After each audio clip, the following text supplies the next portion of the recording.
Well, it's our delight. This Sunday we have a very special speakers, plural. And as we have done in the past, we're going to do today where we have three musketeers with us. You know the story of the three musketeers with their swords. Well, we have three brothers, one brother and two sisters that are going to bring to us the word of the sword of the Spirit today. And we're just really looking forward to hearing them. The children do we have classes for 11 to 14s today? Nope, that's good, because I'd like them to stay. Children can go to their classes, but any children 11 and above, please stay in the sanctuary. Thank you so much. Thank you, children. Yeah, time for your classes. Praise the Lord. Wonderful. We thank God for the Sunday school teachers. All right. Well, today we are going to start with our dear Christelle. Christelle, come up. Let's give her a hand. Take your time. Enjoy yourself, Chrissy. Thank you. Hallelujah. Good morning, everybody. It's always a privilege to be standing here and to share, because I believe that anybody could share. Because we all go through things, and knowing that we are not alone in them, it's really helpful. And so this morning, I'm not going to bring you a sword, sorry, David, but I'm going to give you nuggets. And I really hope that you'll be able to take away these nuggets home and that you'll not eat all of them here.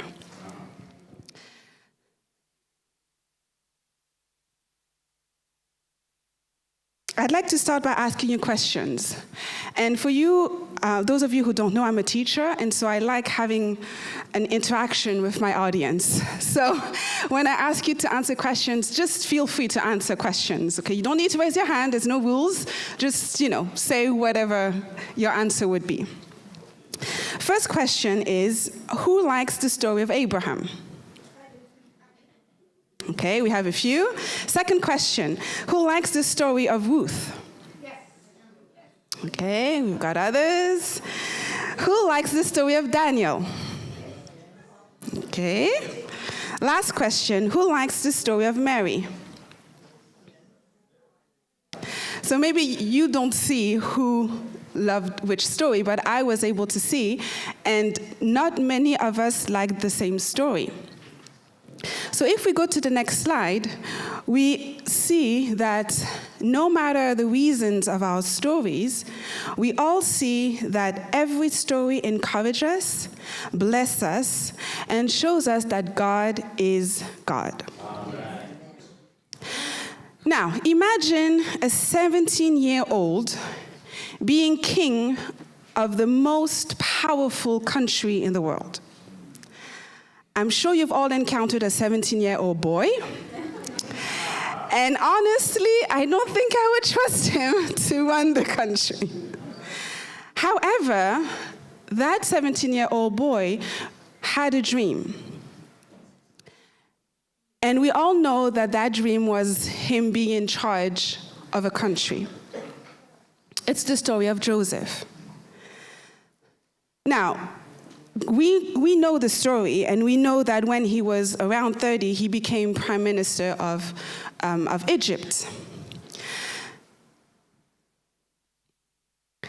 When we are 17, we don't have the skills or the experience or the expertise to know how to run a country, and a very powerful country. So even though we get that promise, even though we get that prophecy, or whatever you want to call it, at that time, at that moment, we are not ready to handle that properly. If we go to the next slide, I was preparing, and I was I was in a place where I was like, actually, Lord, every year or a kind of period of time in my life, there was something very specific. There was an assignment very specific for that moment, for that time, with people that were there to help me or to encourage me. And so I would just like to share my testimony, and just for you to see how waiting is beautiful and how waiting is actually the preparation for what God has for us. We are going to start in 2009, so next slide. I worked as an assistant teacher and replacement teacher in a bilingual school in France. And over the years, many people came up to me and said, oh, I can see you can be a manager, I can see you can be a headmistress of a school. And I was like, no, people, like, no, I don't want to be this. This is too hard. I just want to be a teacher. But at a point, even though nobody prophesied over me, I felt that there were too many coincidences for it to be a coincidence, if you see what I mean.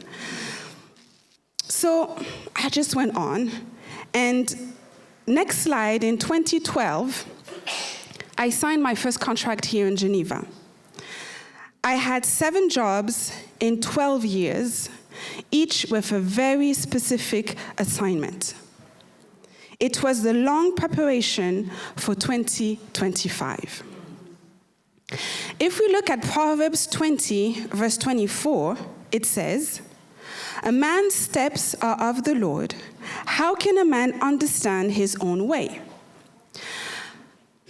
Unfortunately, I tried to understand what God wanted to do, but it failed each time. And 2019 to 2022 is a very good example. In 2019, I worked in a school, and on Wednesdays, we had 3 different campuses. And I was leading one of the campus. I had 9 teachers under me, and I had to look at the logistics of the building and you know, all the ins and outs of everything. And then we started talking with the management team, and we decided that I needed a certification in management because, as you know, here in Switzerland, you need to have a paper to be able to do your job. And then after, as we were talking, we had a lot of plans for like over the years, what we could do and things like that. And then I was like, ooh, maybe all those coincidences and, you know, they're coming to life and this is great, thank God. But the problem is that I held on too much on it and it became an idol. And we all know what idols do in our lives with God. In 2022, everything went downhill. All the plans we had literally crumbled down. Like literally. Everything one by one just came down. And at some point, I had to take a very hard decision. Either to quit or to take the risk of staying with no guarantee that the plans could work again. So I decided to quit, but I hadn't finished my certification in management. Proverbs 16, verse 1 and 2 says, in the Amplified Version, "The plans of the heart belong to a man, but the answer of the tongue is from the Lord. All the ways of a man are clean and innocent in his own eyes, but the Lord weighs and examines the motives and intents." So even though in my eyes I was like, what? No, God, please, you know, God was like, no. I know what I'm doing, and I know where I'm carrying you. If we go to the next slide, we land in 2023. I got a position as a head teacher in a bilingual school, and it was very new. And just for you to understand how hard that year was, when you're an English teacher, you only teach the language, so the grammar, the vocabulary, the listening comprehension, all these things. But when you're a primary teacher, you teach history, geography, music, all different subjects. And so that was very hard for me because, geography, when was the last time I opened the books on geography, Or even math, come on, math, So it was really hard. And I had to finish my certification. And honestly, it was very, very hard. I slept 2 to 3 hours per day sometimes because I had to read so many articles. I had to understand and to evaluate and to analyze and to say why this and that and to quote. It honestly, it was hard. It was really hard. But one thing I know is that God was with me. And in July 2024, I got my certification in management.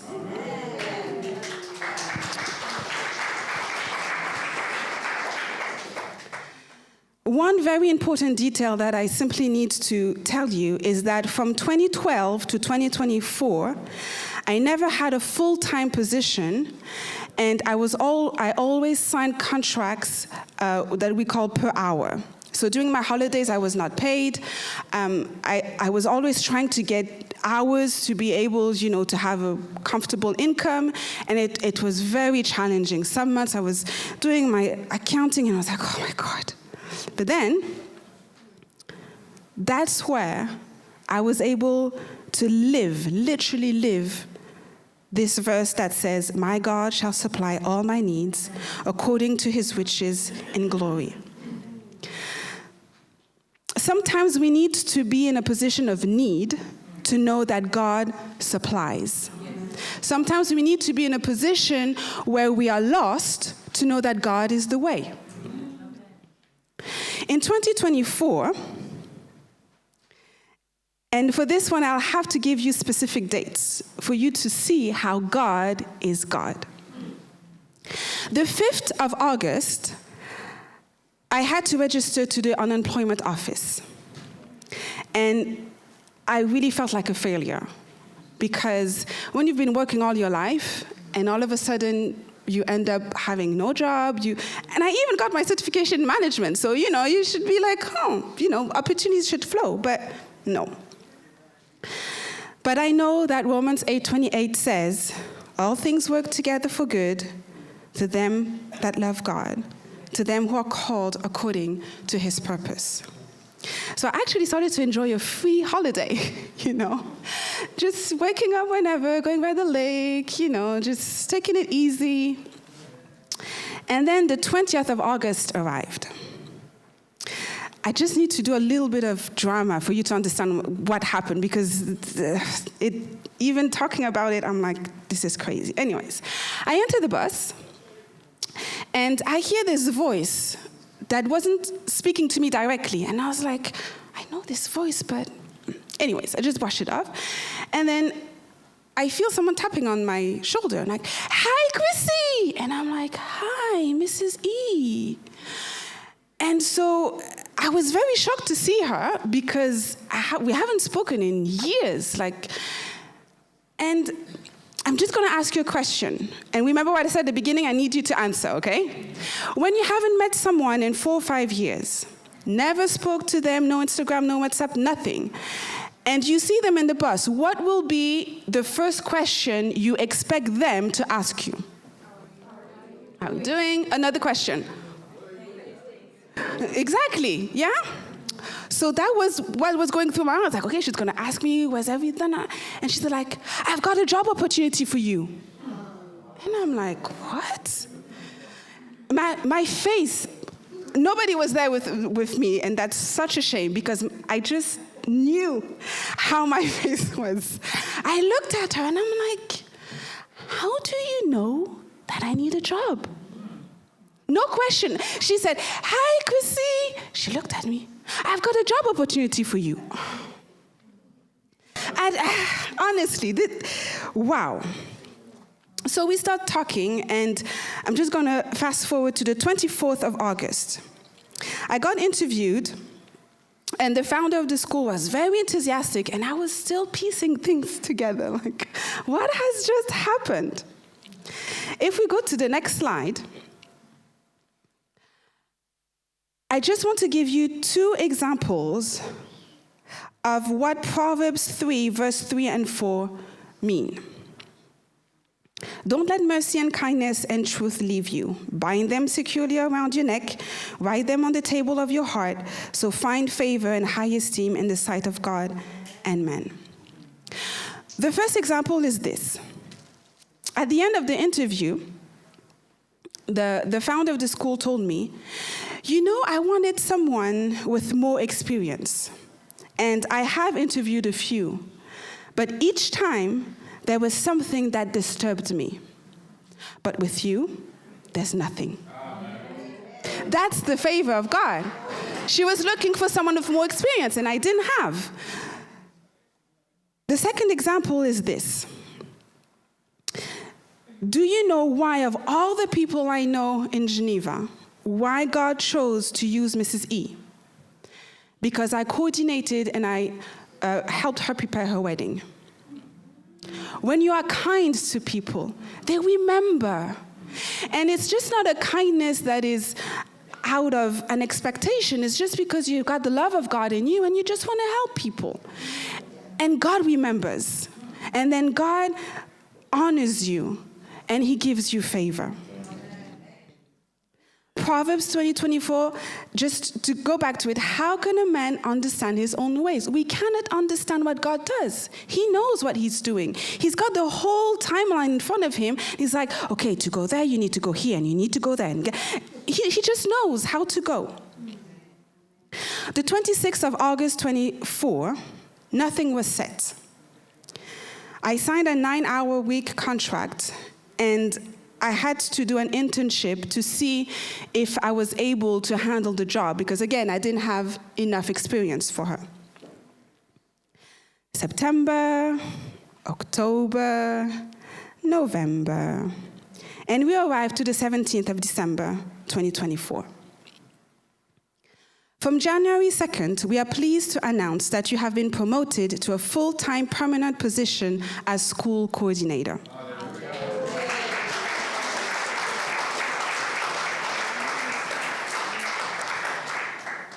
That's how God works.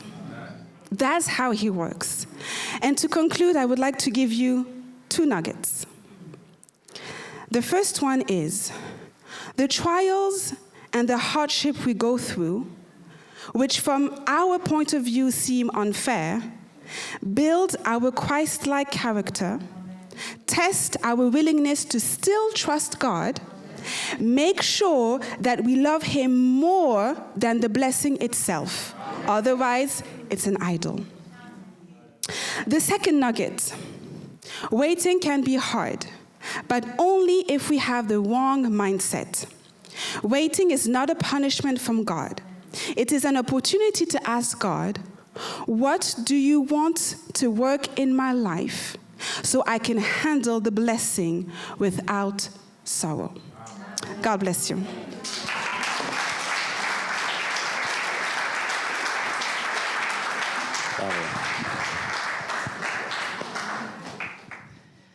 Wow. Hallelujah. 15 minutes and 25 seconds. Well done, Chrissy. In the time. Wow. Hallelujah. Waiting on God is never lost time as long as you keep your eyes on him. He can do anything, anytime, anywhere with anyone. Hello? It's easy. Easy. So if you're waiting, there's a purpose. Beautiful. Thank you so much, Chrissy, for opening your heart and your life to us. Our next speaker is our dear brother, Eric. Eric, come and share what God has put on your heart.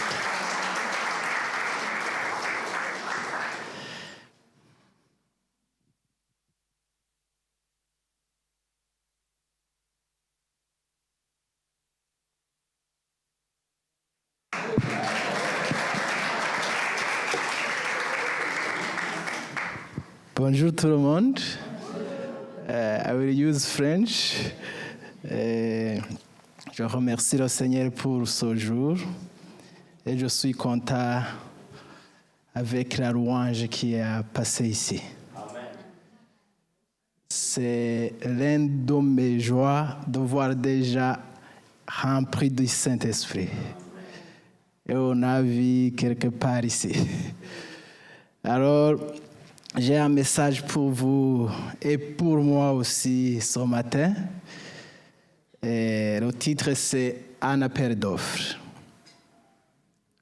Un appel d'offres. Et c'est la suite, comme Christy disait, à propos du travail, mais c'est le travail ou c'est le service à notre Seigneur. On va lire Matthieu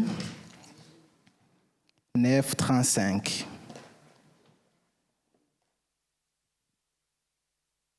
Matthieu, chapitre 9, verset 35.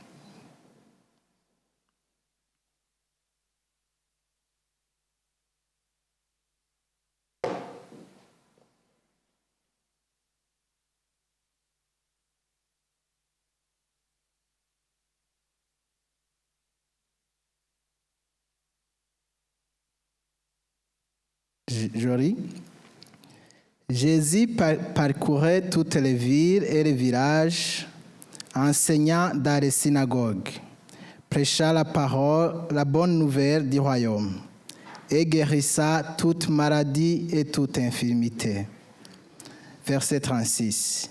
Voyant la foule, il fut ému de compassion pour elle, parce qu'elle était languissante et abattue. Je répète, parce qu'elle était languissante et abattue, comme des brebis qui n'ont point de berger.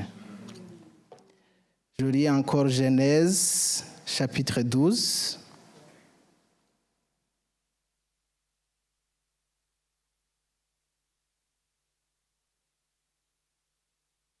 Versets 1 et 2. L'Éternel dit à Abraham, va-t'en de ton pays, de ta patrie et de la maison de ton père, dans le pays que je te montrerai. Je ferai de toi une grande nation et je te bénirai. Je rendrai ton nom grand et tu seras une source de bénédiction. Amen. Je vais expliquer un peu le message. Mais en résumé, c'est un appel pour nous et pour toi de venir servir au Seigneur.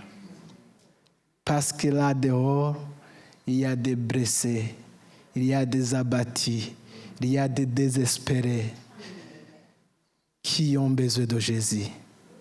Mais Dieu veut que toi et moi allons là pour les annoncer la bonne nouvelle. Parce qu'ils sont désespérés. Alors ici, c'est Jésus qui marchait, mais il a vu la foule. Et il a été ému de compassion. Parce qu'il les voyait. Lui, il ne voyait pas le dehors. Parce que tu peux voir quelqu'un peut-être riche, peut-être qui a réussi sa vie. Mais si tu regardes dans son cœur, il est désespéré. Il est même au point de se suicider. Mais Dieu veut t'envoyer toi. Il veut aujourd'hui que tu acceptes de partir. Peut-être tu peux penser servir le Seigneur, c'est venir ici, non.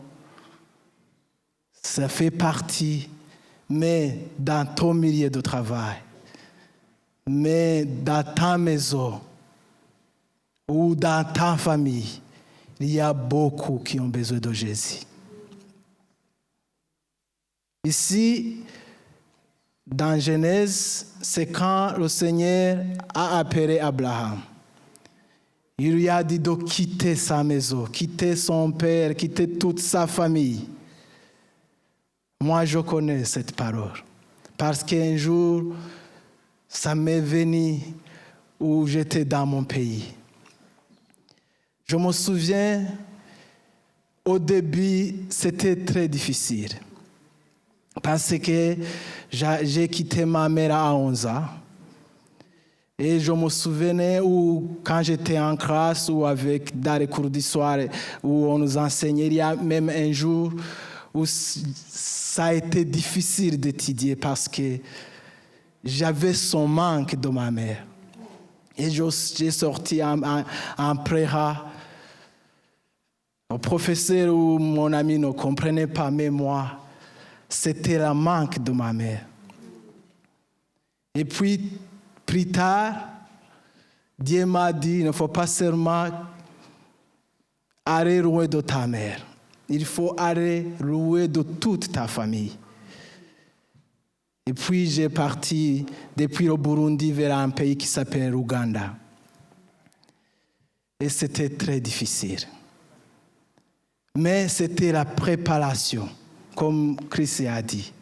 C'était pour me préparer, d'abandonner tout pour servir au Seigneur. Et je sais, j'avais fait une prière en disant, Seigneur, moi, je ne veux pas que tu me parles pour que je te montre que je t'obéis. Non, ne dis pas mes paroles. Mais il me les a rêvés, pas physiquement, mais avec la distance. Mais par après, j'ai étudié comment avoir la foi en Jésus. Sans penser à ton père, sans penser à ta mère ou toute ta famille. Faire seulement confiance à ton Dieu. Et c'est ce qui s'est passé pour Abraham. Et il a obéi. Moi aussi, j'ai obéi. Ce n'était pas facile. Mais j'ai vu la main du Seigneur être avec moi.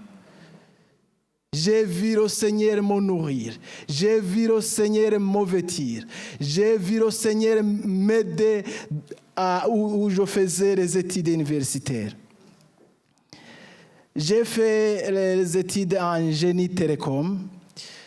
Mais dans l'université où j'étais inscrit, on ne savait pas que notre faculté était agréée. Et on a su ça en 10e année vers la 3e année. J'ai dit, Seigneur, qu'est-ce que je vais aller dire à mon père? Que j'ai entré dans une faculté qui n'est pas agréée. Mais j'ai prié au Seigneur. J'avais même un ami qu'on était ensemble. On avait un groupe de prière qu'on dirigeait ensemble. Et on était dans la même classe. On a prié, Seigneur, aide-nous. Dans la 4e année, notre faculté a été agréée. Et puis, on a remercié le Seigneur. Mais aujourd'hui, cet appel est à toi aussi. Accepte de servir le Seigneur. On va prier par après.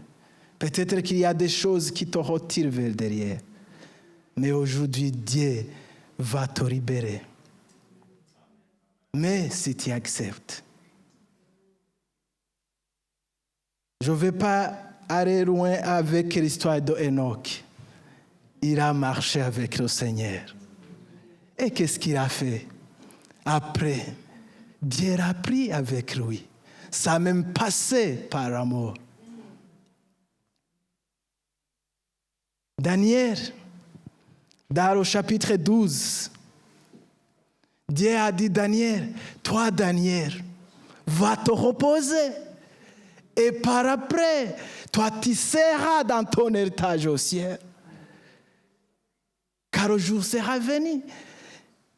Ce qui signifie que la fête de Daniel était bien préparée par le Seigneur. Parce que Daniel a rendu témoignage du Seigneur à Babylone. Et Dieu a dit, Daniel, toi, n'aie pas de souci pour ta fête. À la fête, il te reposera dans ta place au Seigneur, au ciel. Et Paul aussi, il a dit à Timothée, Timothée, moi, la fête de mes jours approche. J'ai combattu un beau combat. J'essaie de vous montrer comment, si tu acceptes de marcher avec le Seigneur, tu as la confiance, tu as la foi complète de ta destination. Il n'y a pas de crainte.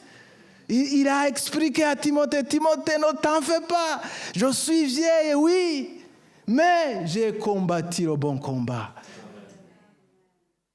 J'ai terminé aussi la course. Et puis il a dit, j'ai gardé la foi. Et il a terminé comme ça. La couronne m'est réservée là-bas au ciel.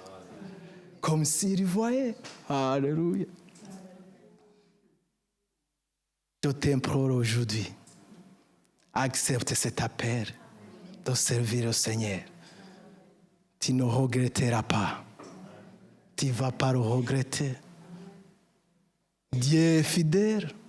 Même si nous passons dans des moments d'incertitude, dans des moments difficiles, mais Dieu est à nos côtés. Je vais terminer par un témoignage. Je la considère comme ma grand-mère.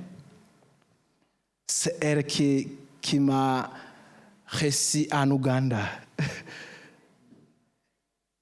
C'est elle-même qui m'a donné la prophétie de ce que je devrais faire en Ouganda. On était en train de prier à genoux et puis elle a retourné. Elle a dit, fais attention, tu viens ici pour travailler pour le Seigneur. J'ai dit, ok. Et puis, je vais vous dire comment elle a fini pour aller au ciel. Elle avait fait une prière. Elle a dit, Seigneur, moi je ne vais pas aller dans l'hôpital pendant des mois et être un fardeau pour les gens. Je veux que mon temps ici sur terre finisse, passer seulement 3 jours.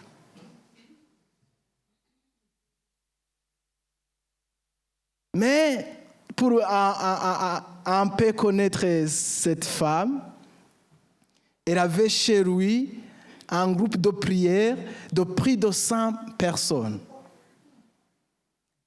Elle faisait la prière toute la nuit avec ce groupe. Notre église a vu que c'est très nombreux. Et puis ils ont pris ce groupe pour l'amener à l'église. Et c'est devenu une grande paroisse. À Bujumbura, c'est dans une commune qu'on appelle Ngagara. Alors, quand le jour où elle allait aller au ciel, elle a assis. Et puis, elle est partie à l'église mère pour dire au revoir à la chorale des mamans qu'elle chantait avec dans les années passées. Elle a dit au revoir. Moi, elle m'a appelé sur le téléphone, elle m'a dit, Eric, j'ai besoin de toi, viens. Je disais, oh, je suis occupé. Mais elle dit, non, viens. Et puis j'ai parti, elle m'a donné de la bouillie. Elle m'a dit, ne refuse pas, place cette bouillie. Elle m'a raconté des choses. Et puis, je pense, une semaine après, elle est partie à l'hôpital. C'était un mercredi. Il faut bien compter. C'était un mercredi. Et puis, elle a téléphoné tous ses enfants. Il y a même et une qui est au Danemark et l'autre au Canada. Elle les a téléphonés pour leur dire au revoir.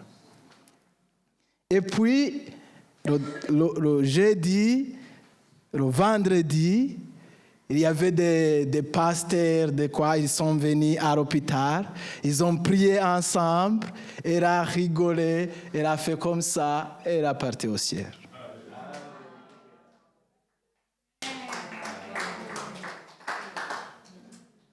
Je vais prier maintenant.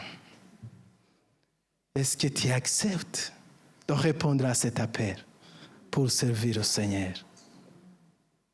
Dieu sait où il va t'utiliser, ne t'en fais pas pour ça. Mais il a besoin des ouvriers parce que la moisson est grande. Il y a des gens là dehors qui ont besoin de lui. Peut-être qu'il y a des choses qui t'empêchent, mais aujourd'hui on va prier. Je t'invite à te soulever pour prier ensemble. Et j'appelle le pasteur pour prier après moi.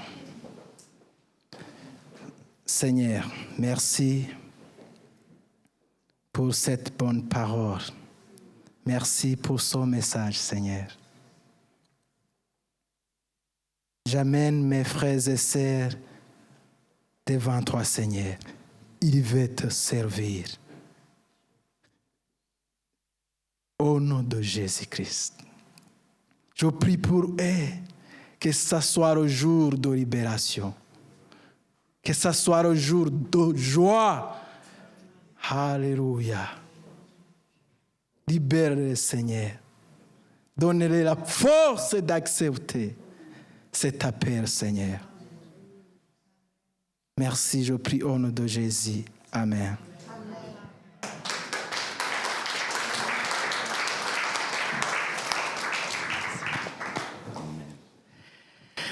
Amen, amen, amen. Il n'est jamais trop tard pour dire oui à l'appel de Dieu. Jamais. Et nous avons qu'à nous mettre à sa disposition. C'est comme l'armée suisse. On vient au gradé, on dit à votre disposition. Et on reçoit nos ordres. Jésus a des ordres pour chacun de nous. Et c'est des ordres qui nous apportera de fruits dans le royaume et dans nos vies. On ne peut jamais trop donner à Jésus. Rappelez-vous ce que Jésus a dit. Celui qui veut sauver sa vie la perdra. Et celui qui perd sa vie pour moi la gardera. Donne. Mets-toi à sa disposition. Merci, Eric. Je me rappellerai toujours la prophétie que tu nous as donnée il y a bien 2 ans en arrière, où le Seigneur a parlé à travers toi et il nous a dit « Je ne vois pas mon nom dans vos agendas. » Quelle place est-ce qu'on donne à Jésus dans nos agendas?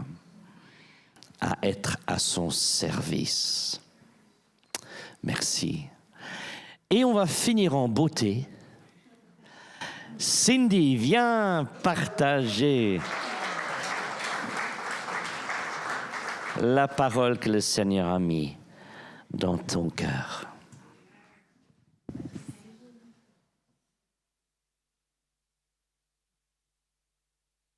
Bonjour, ça va?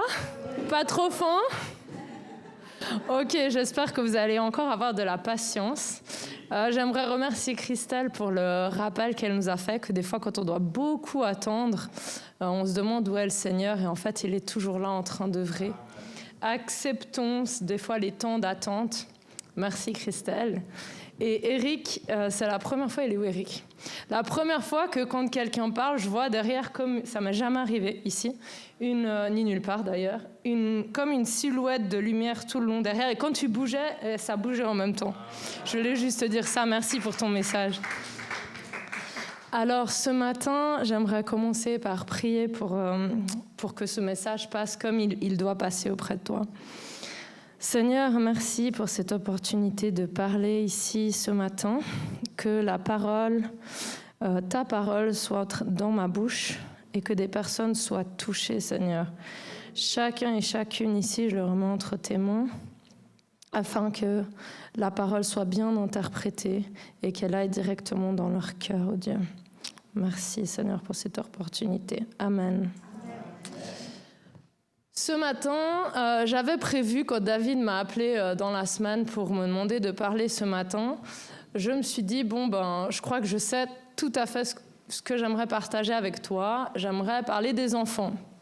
Et puis, tout de suite, le soir, je me suis mise à écrire des choses, mais je sais pas, je sentais pas vraiment.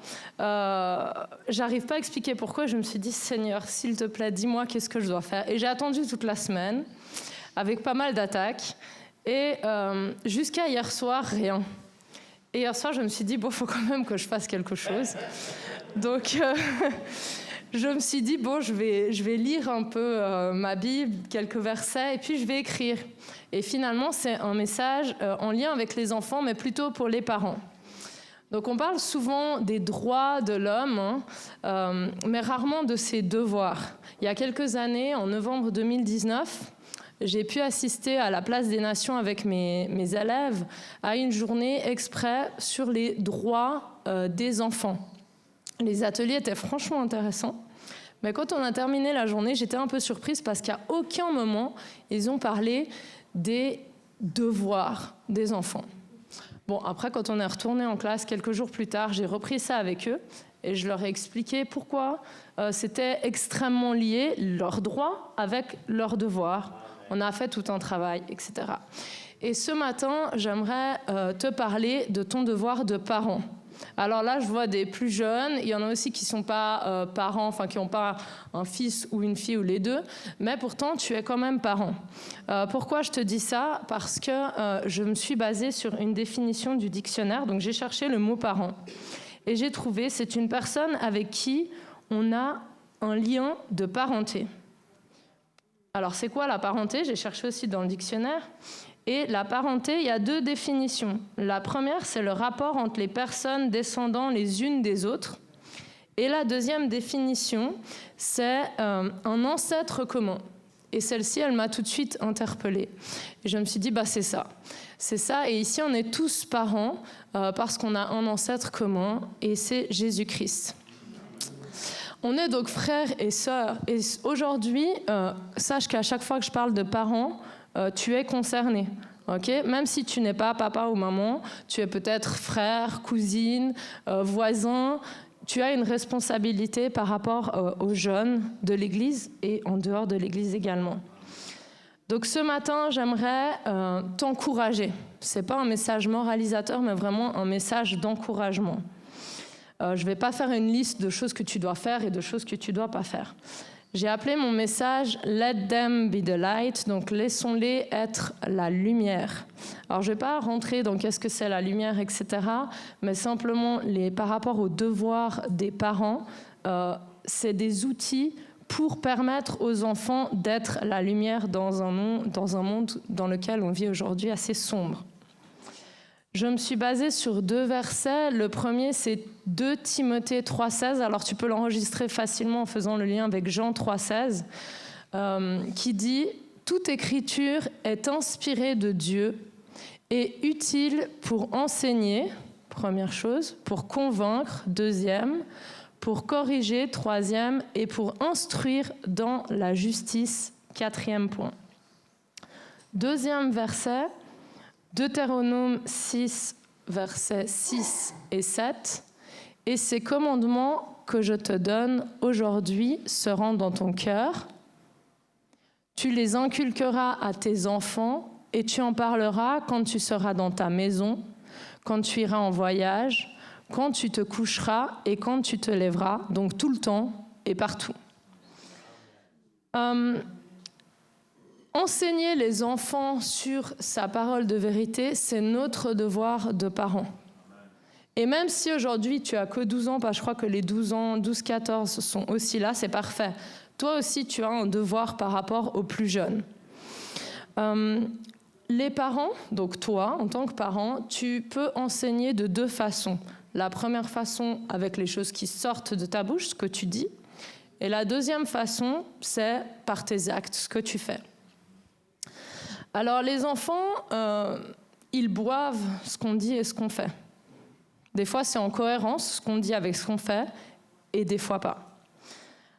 Ces enfants qui sont maintenant à la crèche ou avec Tolu, eh bien, ils te regardent et ils voient si c'est en cohérence avec ce que tu es en train de dire. Tu es pour eux un modèle, et plus tu as un lien fort avec cet enfant, plus tu es un modèle important à ses yeux. Donc on a, je m'inclus évidemment dedans, un devoir d'exemplarité en tant que parent. Et je ne l'ai pas dit tout à l'heure, mais je pense que la plupart d'entre vous, vous le savez, je suis enseignante et je me rappelle j'ai des dizaines d'exemples que je pourrais vous donner. Je me suis dit que je choisissais un qui était assez proche des problématiques actuelles, les écrans. Donc un jour, j'ai demandé à la directrice, à l'infirmière et à l'éducateur de l'école dans laquelle je suis de convoquer des parents d'un élève qui avait un souci avec les écrans. Un souci d'addiction important aux écrans qui avait un impact sur sa scolarité, surtout sur sa concentration. Et donc le jour arrive où on reçoit les parents, et puis le papa, pendant tout l'entretien, il était sur son téléphone. Voilà. Je pourrais vous en raconter des tas d'autres, mais comme le temps est chronométré, d'ailleurs, je n'ai pas regardé quand j'ai commencé. Ah, ça va, voilà. Ok, on va essayer d'être à l'heure suisse. Bon, donc tout ça pour vous dire que les chiens ne font pas des chats. Je ne sais pas si pour traduire l'expression, elle existe en anglais. Les chiens ne font pas des chats. Ça existe ou pas en anglais? Non. Ok. Ton enfant, il va être le reflet, l'enfant va être le reflet du parent ou des parents. Donc, quel que soit ton âge, même si tu as que 11 ans, sois un exemple. Parce qu'il y a des enfants qui te regardent. Et est-ce que Elorme, il est là? Il n'est pas là, Elorme? Non? Si?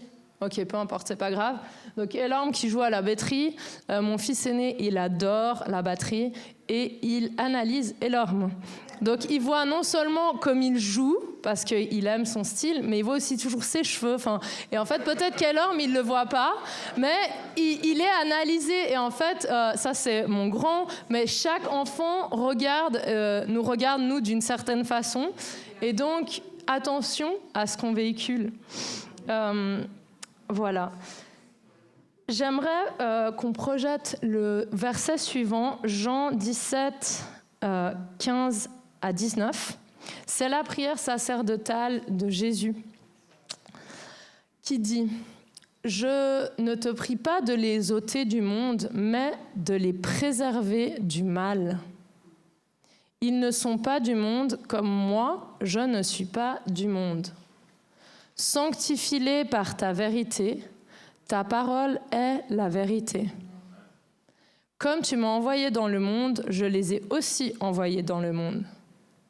Et je me sanctifie moi-même pour eux, afin qu'eux aussi soient sanctifiés par la vérité. » Et on est dans le monde, mais on n'appartient pas au monde. Là, il y a une distinction à faire importante quand on est avec des enfants. Depuis tout petit, c'est la distinction entre le bien et le mal. On sait que de nos jours, le mal est tellement bien emballé qu'il paraît bien. Et donc, depuis tout petit, leur enseigner à distinguer le mal. Il y a 2 questions qui me sont venues. C'est comment les aider à distinguer le bien du mal? Ça, c'est la première. Et la deuxième, pourquoi est-ce que c'est mal? Ou bien pourquoi est-ce que c'est bien? Et donc, comment on arrive à répondre à ces deux questions avec nos enfants dès leur plus jeune âge, même avant qu'ils sachent parler ou lire? C'est simplement en prenant comme référence la Bible. Si on se rappelle tout à l'heure du verset dans 2 Timothée, il y avait 4 points. Enseigner, convaincre, corriger et instruire dans la justice. Enseigner, c'est extrêmement en lien avec convaincre. C'est-à-dire que, en tout cas quand j'enseigne, et je suis sûre que les autres enseignants c'est pareil, ils sont convaincus de ce qu'ils disent. Et nous, ce qu'on souhaite en tant que parents, ce que j'espère que tu souhaites pour ton enfant, c'est qu'il soit convaincu que la Bible, c'est la parole de la vérité. Et donc, il y a un gros travail pour distinguer le bien du mal, parce que dans le monde dans lequel on vit, comme je vous ai dit, c'est tellement bien emballé, le mal, qu'en fait, il nous attire presque plus que le bien.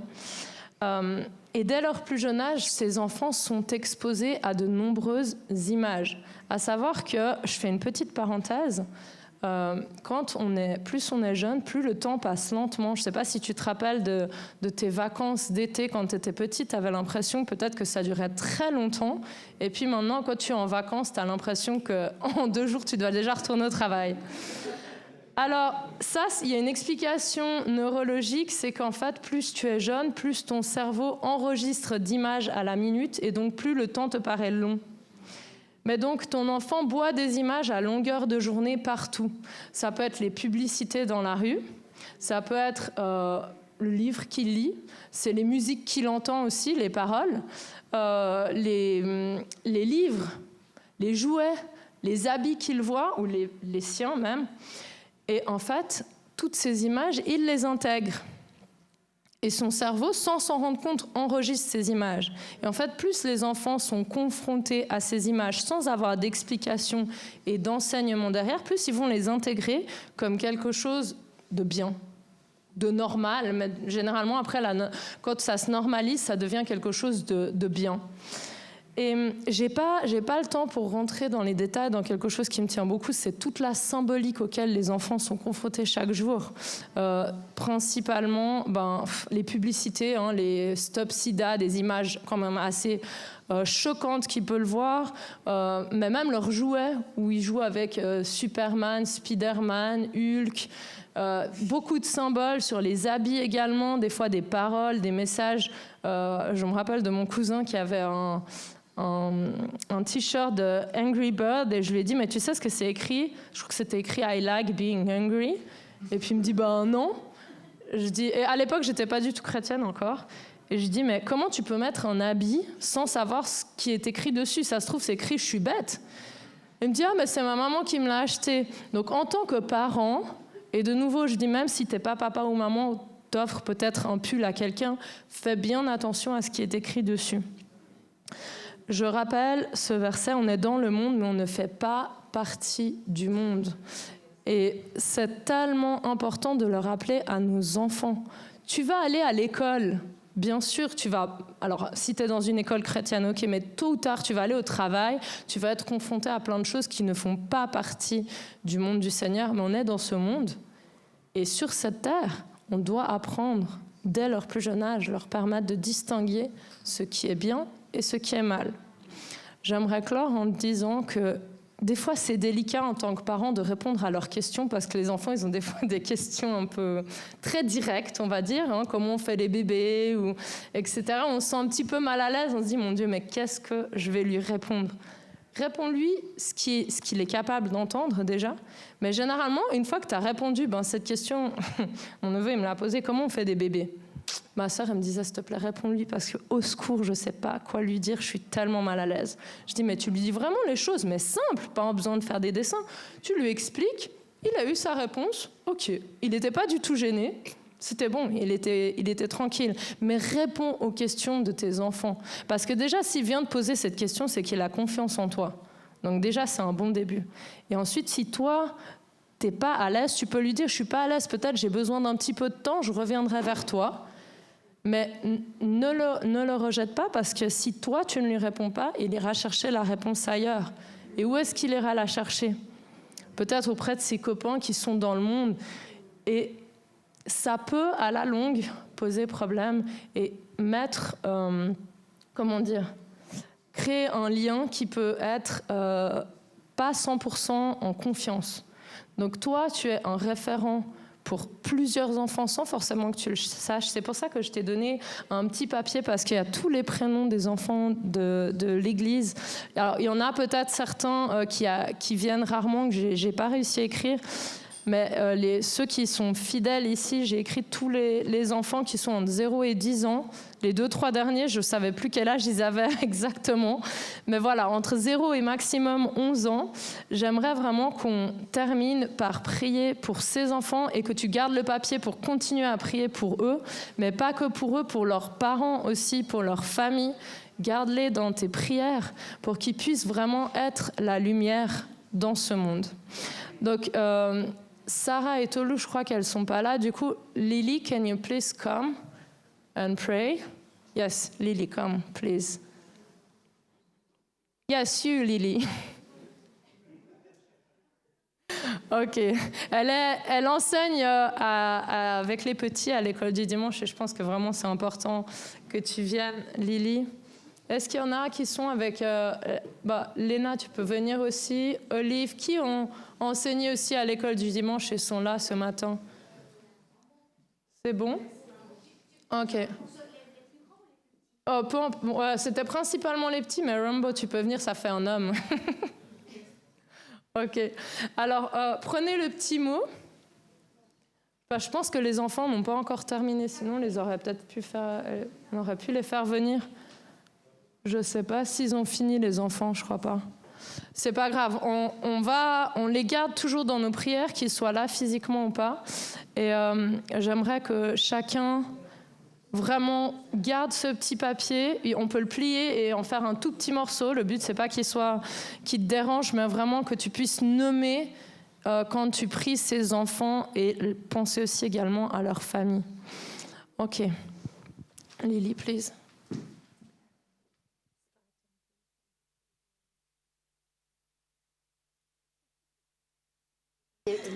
I know you are always on the side, but you will do it.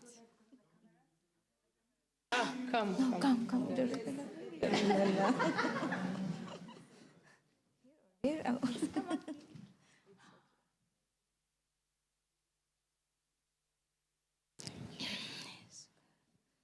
Let us pray. Our Father in heaven, thank you so much for this wonderful day, O God. Thank you so much for everybody, Lord, in this church, O God. Thank you for the parents. Thank you for the children. And thank you also for the teachers, O God. Lord, we ask your favor, O God. Let your Holy Spirit to guide us, O God. Let your Holy Spirit to enlighten our mind, to lead while we are going to teach with him, O God. And let your Holy Spirit to guide to the parents, to encourage to the children, to be here every Sunday morning, O God. Lord, give the wisdom to the parents, to the children also, O God, and especially to the teachers. Lord, we give praise to you, and all the glory shall be back unto you. In Jesus' name, amen. Amen. Hallelujah, Lord. Thank you, Lord, for this morning, for the reminder of our responsibility to the younger generation. Thank you, Lord. May this word just stay in our hearts, Lord. And I pray, Lord, that we will mean what we say, and that we will say what we mean. May we live it out in Jesus' name. In everything that we think, that we say, Lord, and what we do, Lord, may we be the perfect testimonies for these children. And may they never be disappointed, Lord. May we never disappoint them in Jesus' name, Lord. May they always have confidence in us, Lord.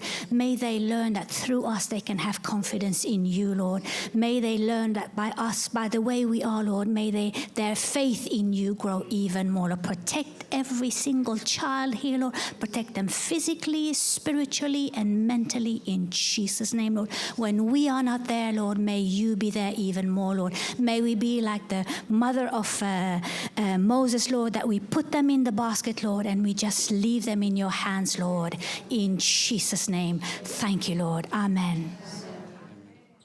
Hallelujah. Thank you, Lord Jesus, for the opportunity that you have given each one of us to teach these children, Lord God. We ask you, Lord God, for each child in this church, Lord God, to protect them, keep them away from any harm and any sickness and any diseases, Lord Jesus.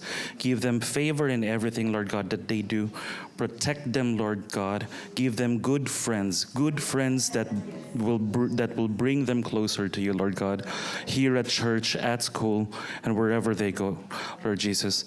Sanctify their hearts and their minds, and we ask you, Lord God, for more teachers in this church, more volunteers to bring these kids closer to you. All this we ask in Jesus' name. We pray. Amen and amen. Amen. Lord Jesus, we thank you for this day, Lord Jesus. Lord, yes, Lord Jesus, may you, our guiding lights, Lord Jesus, for these little children, oh God. May you protect them, Lord Jesus. Shelter them, Lord Jesus, with love, care, and understanding, Lord Jesus. May you give wisdom, Lord Jesus, to their parents, oh God, to teach them right, Lord Jesus. May you take them away from the world, Lord Jesus. May you guide them in the right path, oh God, as they grow up, Lord Jesus.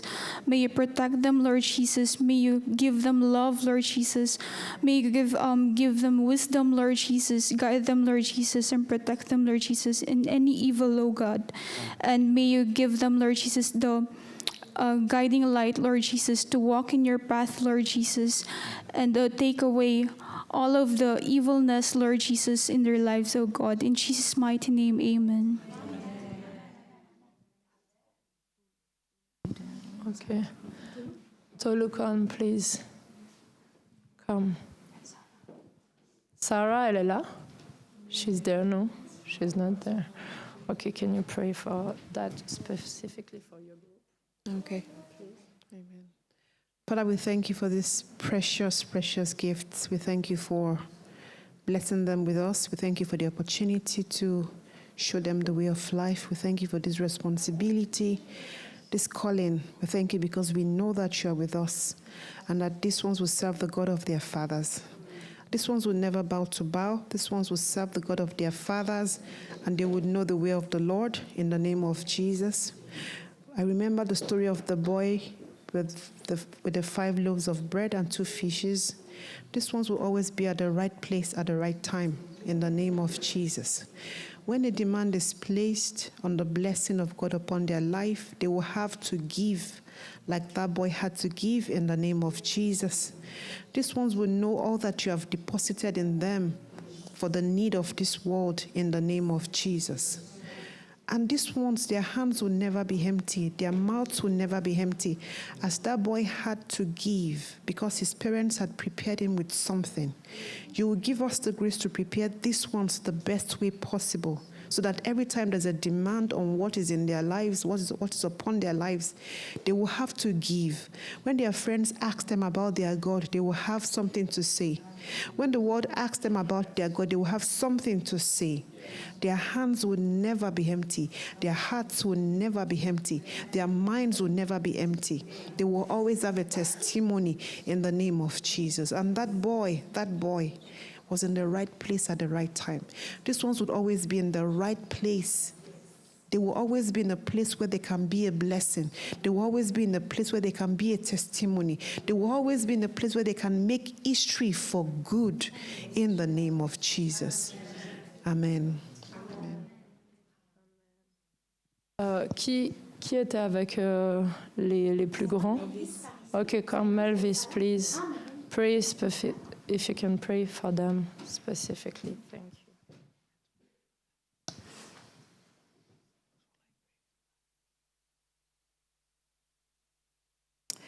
Heavenly Father, I thank you for these children. I thank you for their hearts. We know that the world is doing all it can to take away their mind, to take control of their minds and their hearts, Father, and fill them with lies. So I commit them into your hands. I pray, Heavenly Father, that their hearts should be good soil to receive your word. Any time, any day, Heavenly Father, as they wake up, as they go around, may they see your hand in the things that concerns their lives. So, Father in heaven, may you open their eyes and their hearts to the things that concern you, Father. Your word says you will teach them and they will have peace, Heavenly Father. We are just vessels here teaching them in the way that we can. But you are the real teacher, Father. You're the teacher for these kids, Father. Their lives, the enemy is contending for their lives and contending for their thoughts and telling them things that are not true and not real, Heavenly Father.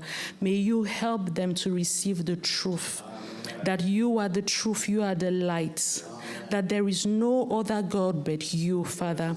There is no other way but you, Father. Heavenly Father, may you bring people in their lives who will show them that God's way is the best way. May they have exemplary people around them, Father, so that they will know that, yes, it is good to follow God. Because, yes, sometimes the world is giving them other options, but we know that those options are lies. Those other options will lead to death and destruction, Father. So we ask that you preserve these kids, build a hedge of protection around them, take control of their thoughts, their hearts, their minds, oh Father in heaven. Bless them, Father, in every area of their lives. May they be a blessing to their families, oh Father in heaven. May they be a blessing to their communities. May they be a blessing to the church. May they be a blessing to your ministry, to your kingdom, Father. That as they are, may they already start walking as ambassadors of your kingdom, Father. No matter how young they are, may they know deep down them that they are ambassadors, that they represent you in everything that they do, Father. They are not too young. We have seen children in the Bible who served you at a young age, Father. May you use these kids to preach the gospel and further your kingdom here on this earth. We thank you. In the name of Jesus Christ, we've prayed. Amen.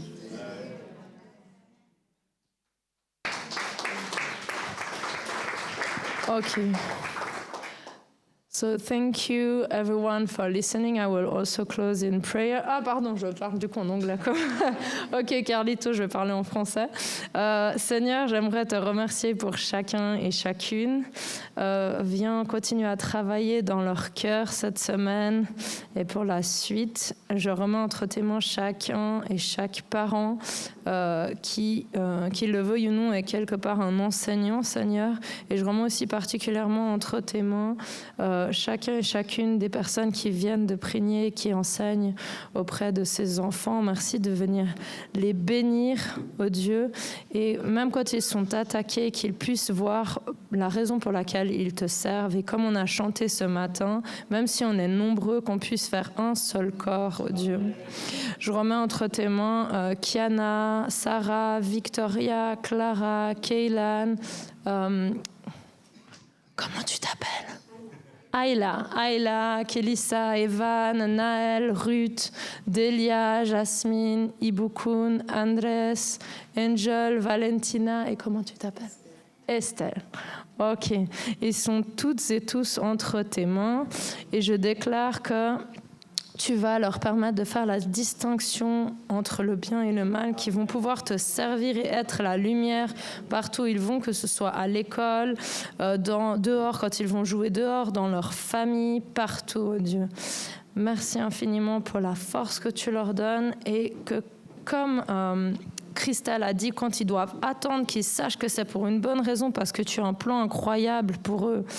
Merci infiniment, Seigneur Jésus, qu'ils puissent être des soldats, comme l'a dit Eric, et marcher en ayant la conviction qu'ils ont leur nom écrit dans ton livre de la vie. Merci, Seigneur Jésus. Amen. Et bon appétit.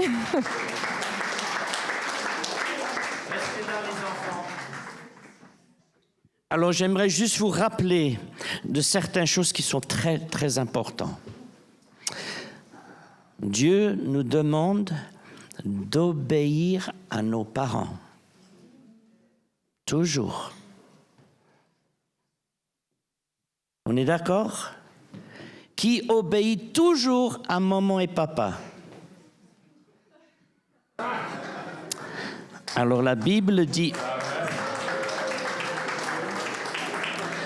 par la foi, amen, c'est bien de toujours obéir parce que Jésus, il est très content quand on obéit à maman et papa. D'accord? La deuxième chose que je veux vous dire, c'est que maman et papa, des fois, sont fatigués.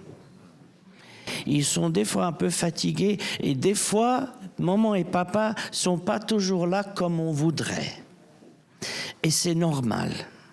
Mais il y a une personne qui est toujours là pour toi. Toujours. C'est qui? C'est qui? Qui est là pour toi toujours? Dieu est toujours là pour toi. Jésus, il est toujours là. Quand maman et papa sont fatigués, quand ils sont au lit, puis ils s'adorent. Surtout papa. Alors, sache que quand eux, ils dorment, Jésus, lui, il dort pas. Il est toujours en train de te regarder, il est toujours en train de te surveiller, il est toujours en train de te regarder avec un grand amour. D'accord? Obéissez vos parents et sachez que Jésus est toujours là avec toi. Amen. Que Dieu vous bénisse. Merci. Bravo. Nous avons eu des belles paroles aujourd'hui. Qu'est-ce qu'on a entendu? Il faut attendre, il faut répondre et il faut être exemplaire. Amen. Attendre, répondre, être exemplaire. Hallelujah. Let us stand. Father, we thank you this morning for this service. We ask your blessing on each and every one here as we go into the week. We ask for your protection, your blessing, your direction in Jesus' name. Amen. Et amen. Merci beaucoup, Cindy, Eric et Chrissy.